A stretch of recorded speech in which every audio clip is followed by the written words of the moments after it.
Fresh and cooked human body parts and multiple human skulls were discovered at his hideout. Born in 1965 and 1966, Orji was an Igbo man from Nigeria, originally from Orji River in Enugu State, in Nigeria's southeast, though he had migrated to Lagos, the sprawling commercial capital of the nation.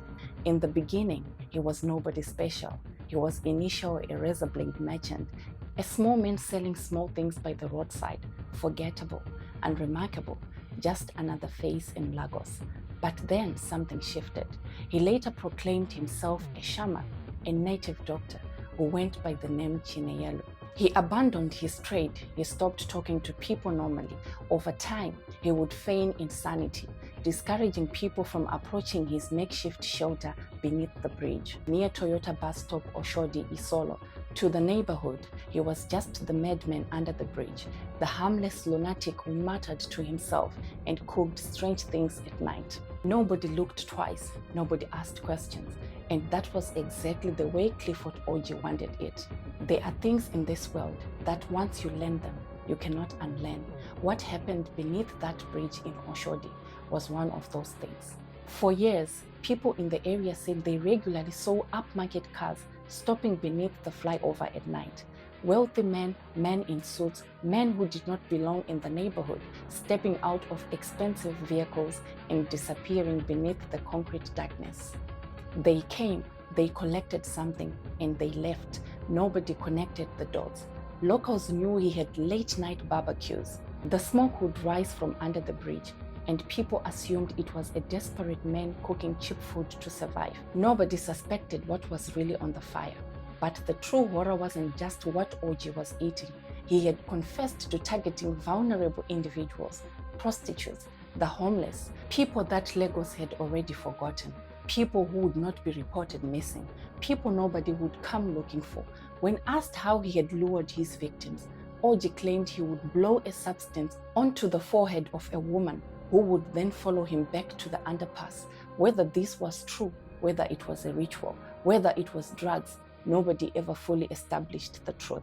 But the women came, and the women did not leave. Beneath that bridge, he had built something monstrous, dressed up as something. From beneath the Oshodi Bridge came a sound that stopped people in their tracks. A cry, faint, desperate, a woman's voice. At first, people were surprised because it came from the well-known madman's shack. He was known as a reclusive man who had barbecues in the night. People hesitated. Nobody wanted trouble with the madman, but the crying didn't stop. Passerby, curious as to what or who was crying, traced the faint voice inside Orji's shack and were met with a putrid sound.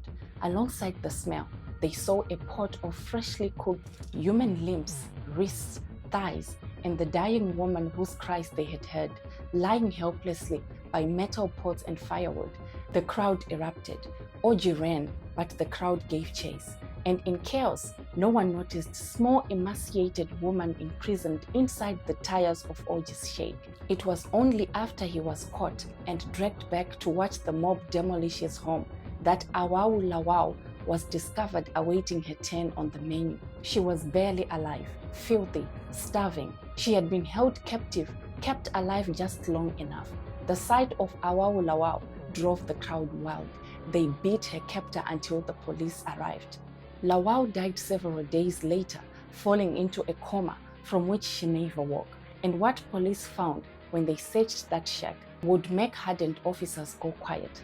Human bones, skulls, legs, hands, freshly cooked soup with human meat, a check of 80,000 Nigerian money, and a mobile phone at a time when GSM had not been fully introduced to the Nigerian market, meaning only wealthy people owned them.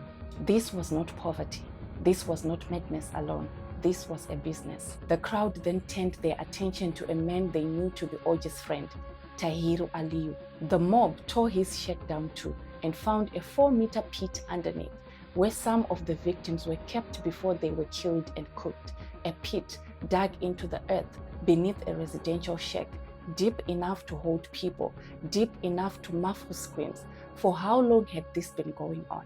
At a news conference organized by the police, Orji confessed to kidnapping, murder, and cannibalism, saying that he and his accomplice had been eating human meat for the past 7 years before coming to Lagos. It is our culture to eat human meat. 7 years before Lagos, which meant this began somewhere else, in some other city, beneath some other bridge, with other victims whose names we will never know. He confessed to dozens of victims. Some reports put the number at over 100. No heads were ever recovered, and investigators believed they knew why. In Nigeria, there is a discreet trade in body parts for religious or medicinal ceremonies. The upmarket cars that stopped beneath the flyover at night. To some, that explained why none of the victims' heads were ever found. Clifford Orji wasn't just a killer, he was a supplier. You would expect that after a confession like that, after the bones, the skulls, the pit, the survivor, the cooked flesh, justice would be swift. You would be wrong. On December 7, 2000, Orji was remanded for murder at Kirikiri Prison, Nigeria's only super maximum security facility.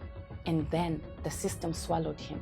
Although formally charged with cannibalism and related offenses in November 2000, Orji appeared in court only once, after which proceedings halted. Prosecutors argued that without a verified psychiatric assessment confirming his fitness to stand trial, the case would not advance, reflecting broader inefficiencies in Nigeria's forensic and judicial systems. Prison authorities stated they had been unable to have him treated for his mental illness, which had progressed, and he could not be tried while insane. Year after year, Clifford Orji sat in Kirikiri. No trial, no sentence, no justice for the dead. Then, in a moment of dark irony that stunned the nation in April 2012, after approximately 12 years in prison without his case coming to trial, Orji sued the Attorney General of Lagos State, Ade Ipaye, for unlawful imprisonment. The cannibal, suing for his rights, while his victims had none. He never stood before a judge. He never had a verdict read aloud. He never faced the families of those he had slaughtered. While in prison, Orji's health deteriorated rapidly. He was suffering from several medical conditions, including schizophrenia, and he could not receive proper medical care. Clifford Noir Orji died on August 17, 2012, having spent 13 years in Nigeria's only supermax prison without ever standing trial. He died in the dark, in a cell, the way his victims died, under a bridge, forgotten by the systems that were supposed to protect people from men like him. It has now been over 12 years since he died, and no one knows if his accomplices are still out there or if they are ever truly caught at all. The wealthy men in the expensive cars who stopped by beneath that flyover at night, never identified, never charged, never held account.